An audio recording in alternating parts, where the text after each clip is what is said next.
अस्सलाम वालेकुम friends, welcome back to my YouTube channel daily tips with Asma. आज के इस वीडियो में हम आपको बताने वाले हैं रही नाम के बारे में दिलचस्प मालूमात। रही नाम का शुमार लड़कियों के नामों में होता है। रही एक इस्लामी नाम है।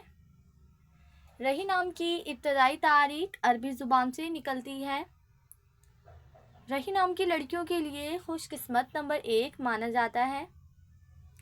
माहिरीन के मुताबिक रही नाम की लड़कियां बहुत भोली होती हैं। रही नाम का मतलब है मजबूत और ताकतवर। रही नाम की लड़कियों के लिए खुशकिस्मत दिनों में जुमेरात और मंगल का दिन शामिल है। रही नाम के अफराद के लिए मुवाफिक रंगों में सुर्ख और बनफशी रंग शामिल है।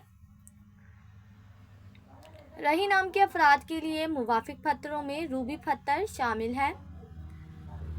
खुशकिस्मती वाली धातों में हिंसों के हिसाब से तांबा शामिल है। फ्रेंड्स, अगर आप अपने नाम का मतलब जानना चाहते हैं तो कमेंट बॉक्स में अपना नाम लिखें। इंशाल्लाह हम आपके नाम की वीडियो ज़रूर बनाएंगे। Thanks for watching. अल्लाह हाफिज़।